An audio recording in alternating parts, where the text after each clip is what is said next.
Hey there, gamers, YouTubers, and everybody else in between. So today we're looking at some other negative news. As always, it's always negative, except for that one video I did, I think.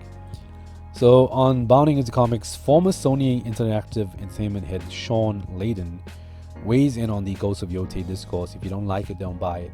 Now, I'd say that the man is right, as upset as people may get. I think that's how the consumers' wallets tend to open and close, so that's how it works. If you like ice cream, get ice cream. If you don't like ice cream, don't get it. And I don't think that's a bad mentality to have, unless you work in an industry where you're trying to sell products to people. Then it's different, because especially when you want to reach as big as wide as a target audience as possible, I think taking some sort of criticism into play is important. Now, usually when it comes down to cancelling people, I see it always tends to work one way. For example, a particular group of people believes that everybody else should be cancelled, where they themselves shouldn't be cancelled. So you should do everything that they say, and the road it's not a two-way street, it's a one-way street effectively. And that seems to be the belief mechanism into place with this whole industry.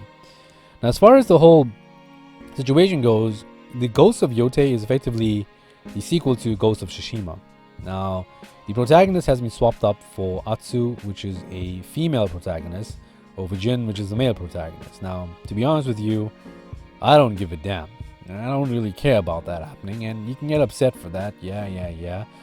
I would be upset in the sense that I wanted to see more of Jin's story, I would guess. I mean, if I were a hardcore fan of Sucker Punch, of Ghost of Tsushima, I would obviously want that. And I can understand where the sentiment comes from and where it goes. But at the same time, if there's a narrative reason for why this has happened, or a proper reason for it, I see a reason why it shouldn't be an issue. The main issue I see which people are having, and I think will become a problem for this game going forward, is the main protagonist's voice actor, who's known as Erika Ishii. Now, a lot of videos have been covered with her regarding the fact that she is an activist, and aside from being an activist, she's also a complete fucking psychopath from what I've seen.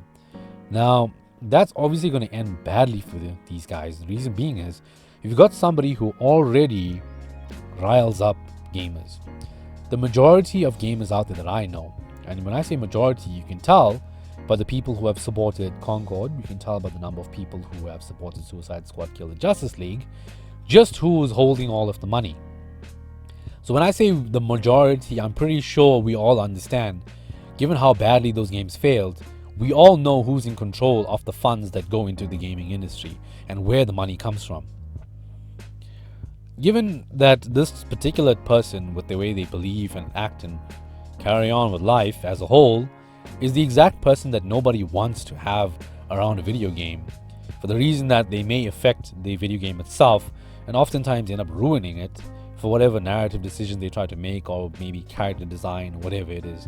It becomes an issue, and I think that a lot of players will probably close their wallet to that. Alternatively, maybe buy the game on a discount sometime in the future, which may hurt the overall profits of the game.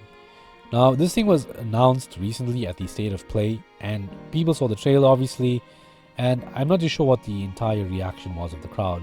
I do know that online there is some question regarding the, first of all, changing of Jin obviously to Atsu, which I don't see as too much of an issue. I do want to see what the gameplay is like though, because if she's got the same moveset as Jin, then I'm gonna have some questions. But as far as the change goes, obviously this in itself, as the article points out, has sparked a wave of discourse across social media.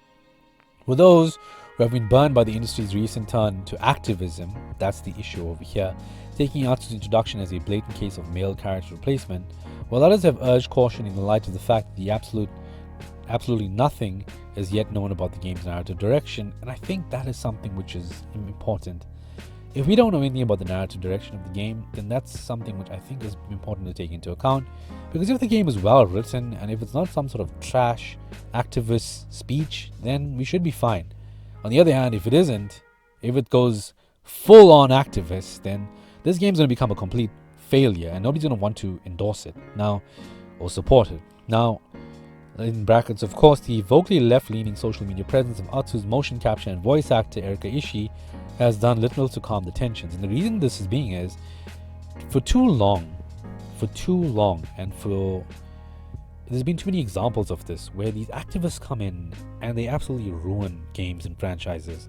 Things go sideways and end horribly for a lot of these things. And from all of the examples that we had with these activists taking over, making character design changes, doing all of these story design changes, I mean, look at Mortal Kombat 1, what a mess that's become.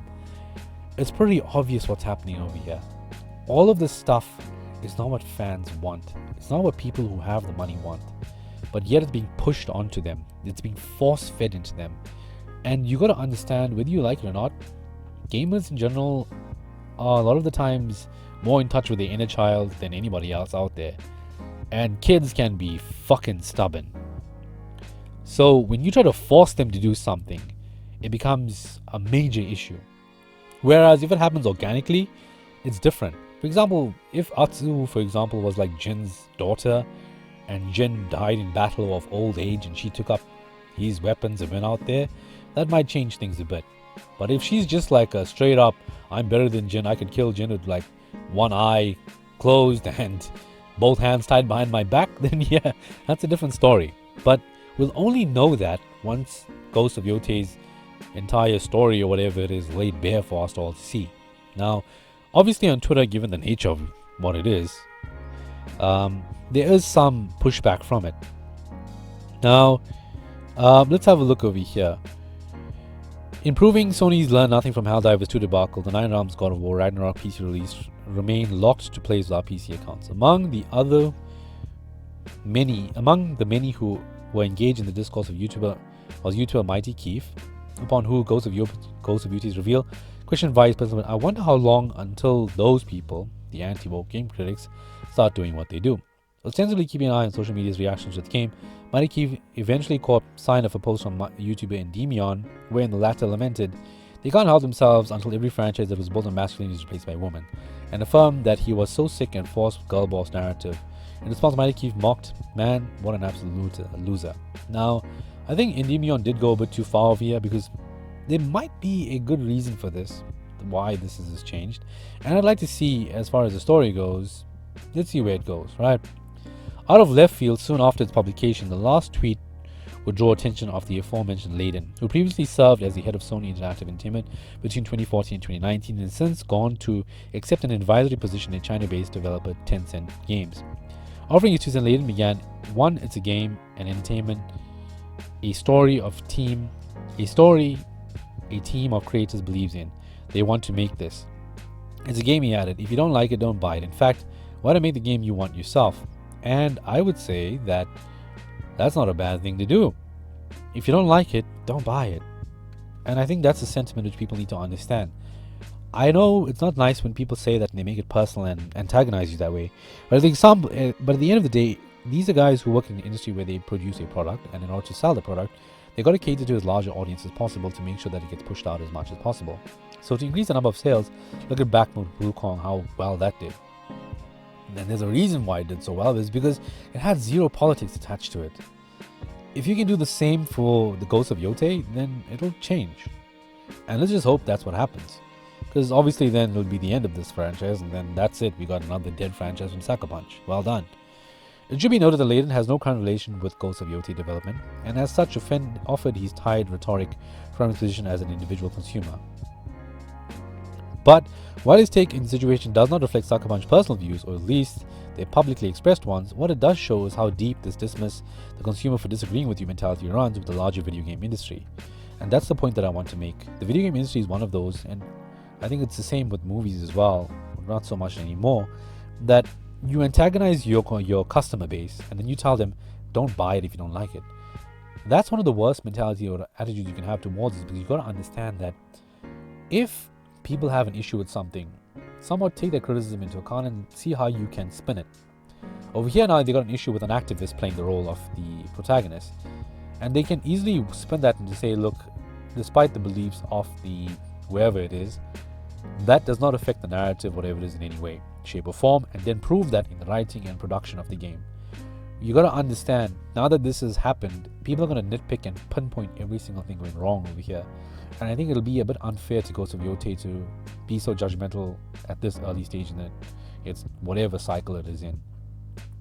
If more things come out in the future though, and it follows the Assassin's Creed Shadows route of things, and the developers just go completely out of hand and go complete batshit and crazy, then yeah, they're going to have a problem on their hands. However, I highly doubt it's going to fail, considering that Ghost of Yotei will probably be a PlayStation exclusive for some time, follow in the footsteps of Ghost of Tsushima, and then obviously from there become a PC game, and that'll be effectively where it makes the bulk of its sales. So I'll see how things unfold and report on the situation going further, but as far as the game is concerned now, I think it's too early to just dive into it and make it all negative. Let's see where it goes. But so far, it's already got itself a very bad start, and let's just say that the horse is currently behind the cart at the moment, or the cart is before the horse as things stand right now, but it's not really in motion as yet. So let's see where we get with that. With that being said, guys, I'm out of this video, and I'll see you in the next one. Leave a like if you didn't like it. Sorry, if you did like it. If you didn't like it, leave a dislike.